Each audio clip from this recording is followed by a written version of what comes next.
Hello guys, welcome back to physio की life. और ये वाली वीडियो मैं बहुत साथ ज़्यादा टाइम के बाद डाल रही हूँ। आप सब सोच रहे होंगे कि मैं कहाँ चली गई।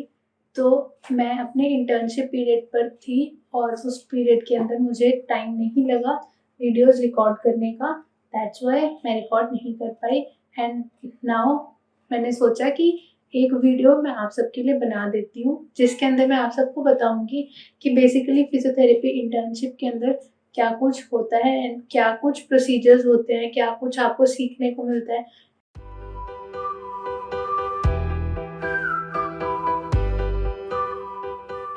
सबसे पहली चीज़ कि इसके बारे में ज़्यादा अवेयरनेस नहीं है, ज़्यादा पता नहीं होता कि आप लोगों की कहाँ-कहाँ पोस्टिंग्स होंगी, कहाँ-कहाँ पोस्टेड होना ज़्यादा ज़रूरी है। तो जो भी मैं अपना एक्सपीरियंस शेयर करूँगी, वो सब कुछ मेरे बेसिस पे ही होगा जो मैंने खुद एक्सपीरियंस किया। वही सारी चीज़ें मैं आप लोगों के साथ शेयर कर रही हूँ। एंड ऐसा नहीं है कि ये पक्का ऐसा ही होगा आप सबके साथ, हार्ड एंड फास्ट रूल है, जो कि आप लोगों के साथ भी ऐसा ही होगा, ठीक है? ये सब कुछ मैंने एक्सपीरियंस किया, तो that's why I am sharing my experiences.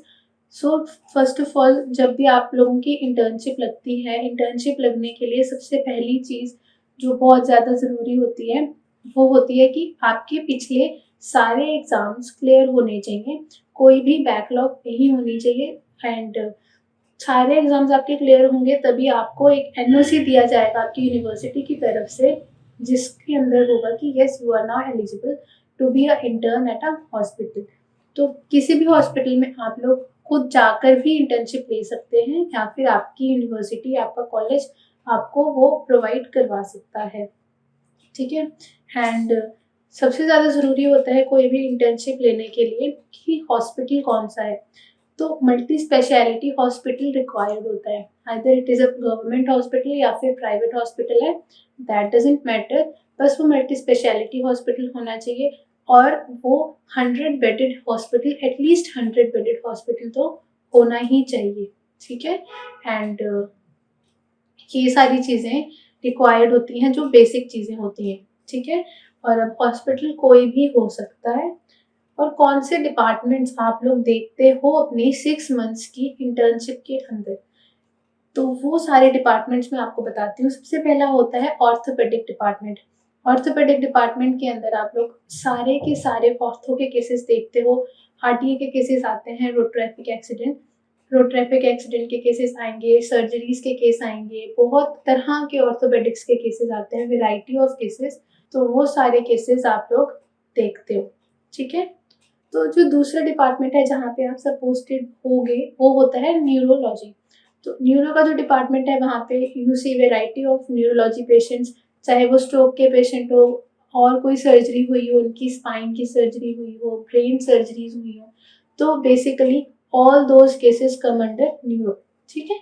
And then again cardio के केसेस आप देखेंगे। कार्डियो के केसेस में आईसीयू में भी आप लोग पोस्टेड हो सकते हैं। कार्डियोलॉजी डिपार्टमेंट के अंदर you have to be posted for 30 days at least, और वो सब केसेस आप लोग देखते हो, ठीक है? And then gynaecology, ENT, burn unit, oncology, ये सभी केसेस यू ऑल सी। अब ये डिपेंड करता है कि आप लोग कौन से डिपार्टमेंट में कितने दिनों के लिए पोस्टेड हैं।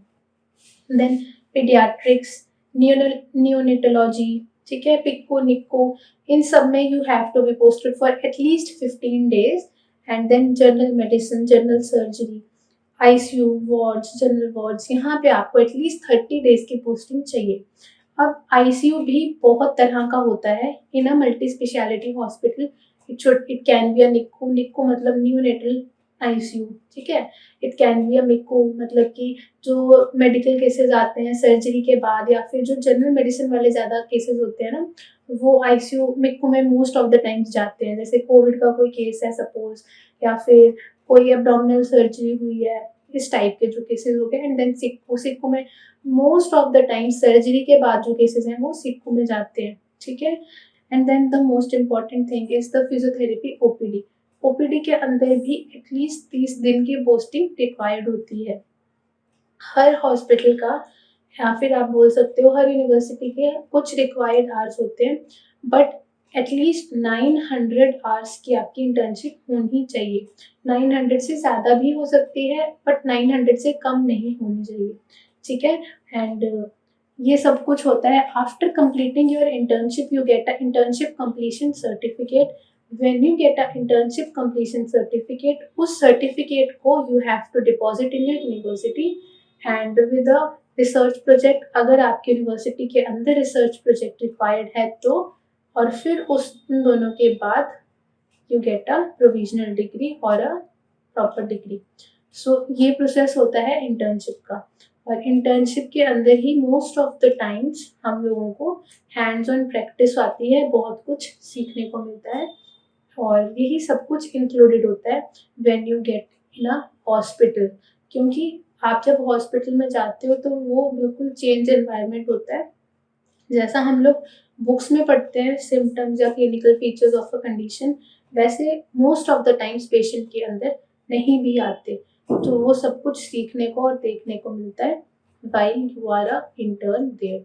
ठीक है, so this was a short video about internship process, की इंटर्नशिप क्या होता है, कैसे होता है, और इस सब से रिलेटेड। ठीक है, and if you have any doubt relating to that, आप लोग कमेंट करके मुझे बता सकते हो। I will clear all your doubts. और अब नई नई वीडियोस के लिए आप लोगों को तैयार रहना चाहिए, यू शुड बी रेडी, क्योंकि और नई नई वीडियोस रिलेटेड टू टॉपिक्स आएंगी, बहुत सारी आएंगी। एंड आई विल ट्राई कि मैं थोड़ी ऐसे वीडियोस भी बनाऊँ जिसमें मैं एक्सरसाइजेस के ऊपर ज़्यादा फोकस करूँ कि कौन सी कंडीशन में कौन सी एक्सरसाइज करवानी चाहिए और तो बस बहुत सारी वीडियोस आने वाली हैं। तो देखते रहना आप फिज़ी की लाइफ को, और नीचे सब्सक्राइब कर देना एंड लाइक कर देना अगर वीडियो अच्छी लगी। तब तक के लिए बाय बाय।